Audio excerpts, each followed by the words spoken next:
नमस्कार। Edu notebook YouTube channel में आपका स्वागत है। आज हम इतिहास के एक ऐसे तूफान की बात करने वाले हैं जिसने सिर्फ 4 सालों में सच में हिंदुस्तान का नक्शा हमेशा के लिए बदल दिया।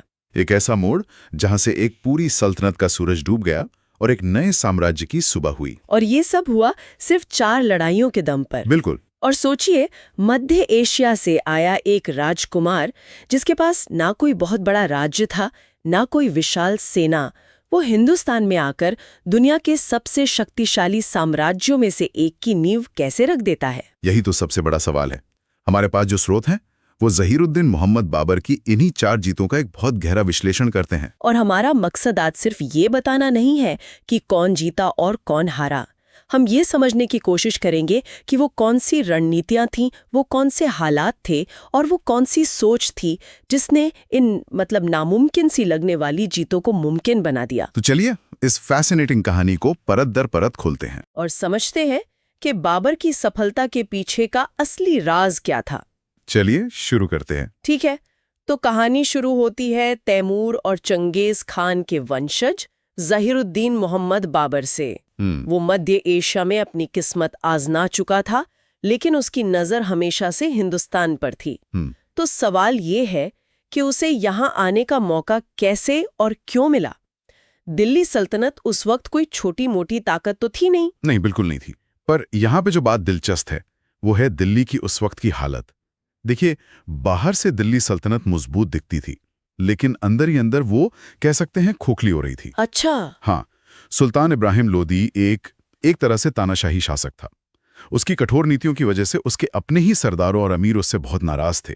सल्तनत में एक असंतोष का माहौल था। मतलब घर के अंदर ही बगावत की चिंगारियां सुलग रही थीं। लेकिन क्या ये इतनी ज्यादा थीं कि कोई बाहरी ताकत को बुला ले? बिल्कुल, यही तो सबसे बड़ा टर्निंग पॉइंट था। हमारे स्रोत साफ बताते हैं कि बाबर को हिंदुस्तान पर हमला करने का न्योता यहीं से भेजा गया था। यहीं से?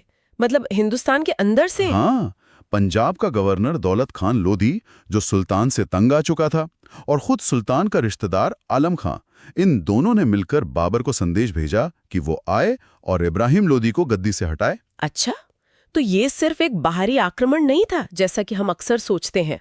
ये तो एक तरह से अंदरूनी साजिश का नतीजा था। हाँ, कह सकते हैं। लेकिन क्या ये कहना सही होगा कि बाबर को सिर्फ बुलाया गया और वो आ गया? उसके अपने भी तो अरमान होंगे हिंदुस्तान को लेकर। यकीनन, वो सिर्फ एक भाड़ा सैनिक तो था नहीं। बिल्कुल, वो तैमूर का वंशज होने के नाते हिंदुस्तान पर अपना हक समझता था। उसे अपने पूर्वजों की विरासत को फिर से हासिल करने की महत्वाकांक्षा थी। तो जब उसे ये न्योता मिला तो ये उसकी अपनी महत्वाकांक्षा और हिंदुस्तान के राजनीतिक अवसर का, कह सकते हैं, एक बेहतरीन मेल था। उसे लगा कि यही सही वक्त है। तो यहाँ से बात सच में दिलचस्प हो जाती है। बाबर हिंदुस्तान आ तो गया, लेकिन उसकी सेना, वो इब्राहिम लोदी की लाखों की फौज के सामने मुट्ठी भर थी। तो फिर उसने ये करिश्मा किया कैसे? हमारे स्रोत 2 ऐसी गेम चेंजर रणनीतियों की तरफ इशारा करते हैं जो उस वक्त के लिए किसी गुप्त हथियार से कम नहीं थी। बिल्कुल, और ये बाबर का असली तुरुप का इक्का थी। पहली रणनीति थी तुलुगमा युद्ध पद्धति। ये मध्य एशिया की एक बहुत ही उन्नत सैन्य चाल थी जिसे उज़्बेकों से लड़ते हुए बाबर ने सीखा था और वो इसे अपने साथ हिंदुस्तान लाया था। इसे थोड़ा और आसानी से समझाएंगे? ये तुलुगमा, ये काम कैसे करती थी? सोचिए, 2 सेनाएं आमने सामने लड़ रही हैं। भारतीय सेनाएं अक्सर सीधी टक्कर में यकीन रखती थी, लेकिन तुलुगमा में बाबर अपनी सेना को कई हिस्सों में बांट देता था। एक हिस्सा सामने से लड़ता, लेकिन 2 तेजतर्रार घुड़सवार टुकड़ियां दाएं और बाएं से घूमकर दुश्मन को पता चलने से पहले ही पीछे से घेर लेती थीं। दुश्मन जब तक समझ पाता कि क्या हो रहा है, तब तक वो चारों तरफ से घिर चुका होता था। मतलब दुश्मन को संभलने या रणनीति बदलने का मौका ही नहीं मिलता था। एक तरह का मिलिट्री एम्बुश। और दूसरा बड़ा हथियार? दूसरा हथियार जो शायद इससे भी ज्यादा विनाशकारी था, वो था तोपखाना, यानी आर्टिलरी। स्रोत बनाते हैं कि भारत में पहली बार तोपों और बंदूकधारी सैनिकों का इतने बड़े पैमाने पर और इतने असरदार तरीके से इस्तेमाल बाबर नहीं किया। तो क्या इससे पहले यहाँ तोपें नहीं थीं? थीं, पर उनका इस्तेमाल बहुत सीमित था, बिखरा हुआ था। बाबर ने ये कला उस्मानी तुर्कों से सीखी थी, जो उस वक्त दुनिया की सबसे बड़ी ताकत थे।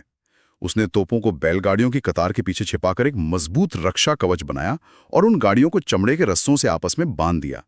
इस दीवार के पीछे से उसकी तोपें दुश्मन पर गोले बरसाती थी। ये तो कमाल की रणनीति है। इससे भी बढ़कर तोपों की भयंकर गर्जना और धुएं ने एक मनोवैज्ञानिक असर डाला। बाबर अपनी किताब बाबरनामा में लिखता है कि तोपों की आवाज सुनकर इब्राहिम लोदी के हाथी कैसे बिदक कर अपनी ही सेना को कुचलने लगे थे। तो ये सिर्फ एक हथियार नहीं, एक साइकोलॉजिकल वेपन भी था। बिल्कुल। इसने युद्ध का पूरा गणित ही बदल दिया। अब लड़ाई सिर्फ संख्या की नहीं बल्कि तकनीक और दिमाग की हो गई थी। सही कहा। तो चलिए अब देखते हैं कि इन रणनीतियों का युद्ध के मैदान पर क्या असर हुआ। एक एक करके उन 4 लड़ाइयों पर नजर डालते हैं। पहला पड़ाव 21 अप्रैल 1526, पानीपत का मैदान। एक तरफ इब्राहिम लोदी की 1 लाख से ज्यादा की फौज और दूसरी तरफ बाबर के मुश्किल से 15-20 हजार सैनिक। दांव पर थी दिल्ली की सल्तनत। और यहीं पर बाबर की रणनीति ने अपना लोहा मनवाया। लोदी की विशाल सेना जब आगे बढ़ी तो बाबर ने उसे अपनी तोपों की रेंज में आने दिया। जैसे ही वो करीब आए, तोपों ने आग उगलनी शुरू कर दी। लोदी की सेना में जो हाथी सबसे आगे थे, वो इस शोर और आग से घबराकर पीछे भागे और अपनी ही सेना को रौंदने लगे। और तुलुगमा पद्धति का क्या हुआ? जैसे ही लोदी की सेना में भगदड़ मची, बाबर की रिजर्व घुड़सवार टुकड़ियों ने दोनों तरफ से घूमकर उन्हें घेर लिया। अब लोदी की सेना ना आगे जा सकती थी ना पीछे हट सकती थी। वो बीच में फंसकर रह गई। कुछ ही घंटों में लड़ाई खत्म हो गई। और नतीजा?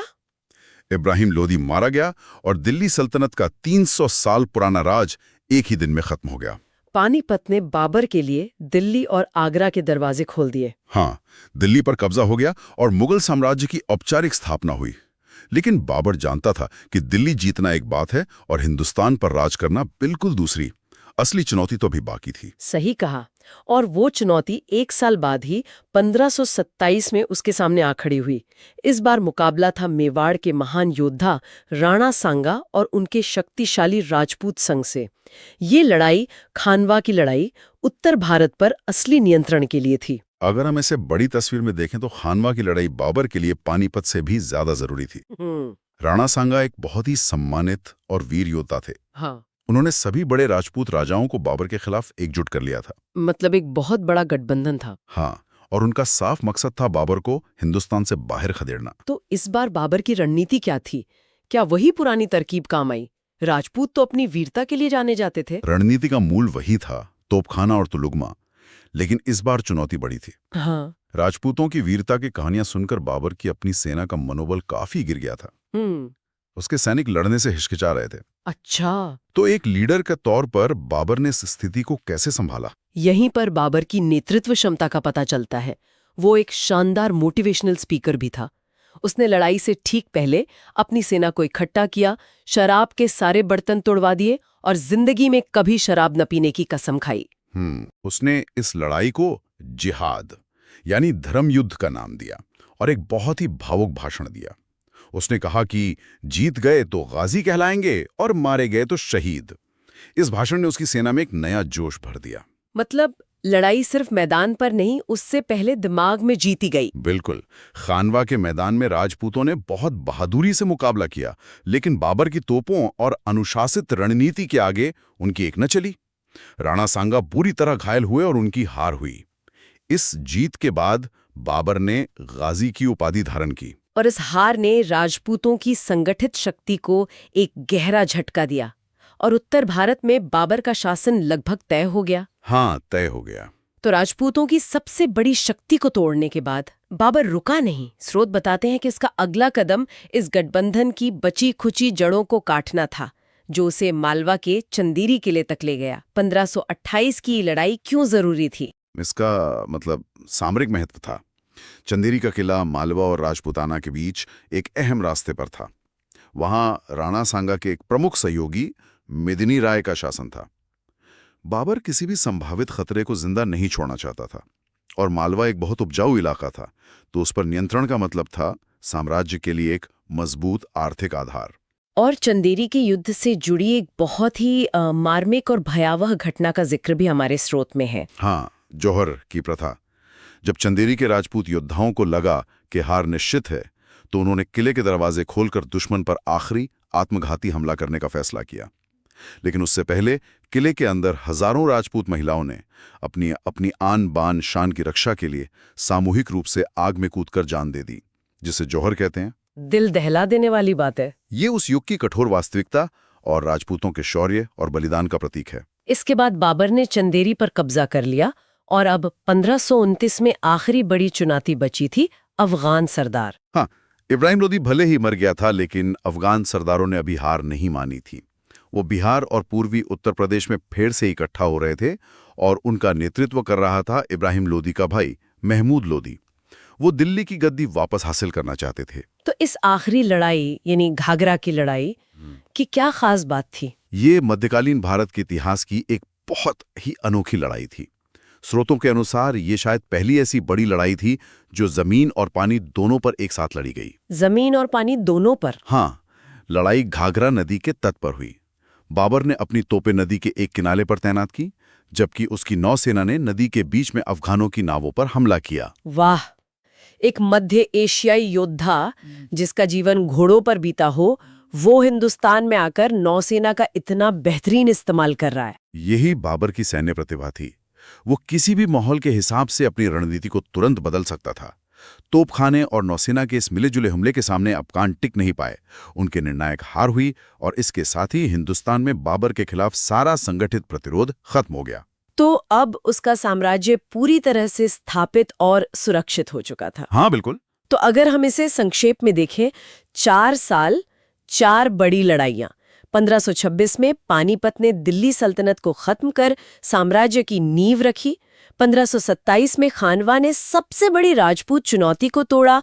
1528 में चंदेरी ने मालवा पर कब्जा जमाकर बची खुची ताकत को खत्म किया और आखिर में 1529 में घाघरा ने अफगान शक्ति का हमेशा के लिए अंत कर दिया। बिल्कुल, ये सिर्फ जीतों की एक लिस्ट नहीं है। ये एक एक करके हर उस ताकत को जड़ से उखाड़ने की सोची समझी रणनीति थी जो मुगल सत्ता को चुनौती दे सकती थी।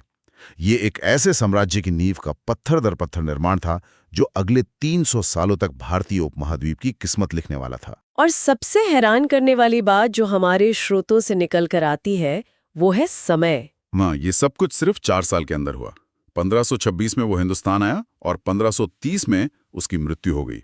उसका पूरा शासनकाल सिर्फ 4 साल का था। इतने कम समय में इतनी बड़ी उपलब्धियां हासिल करना, ये बात बाबर को इतिहास में असाधारण बना देती है। तो इसका कुल मतलब क्या है?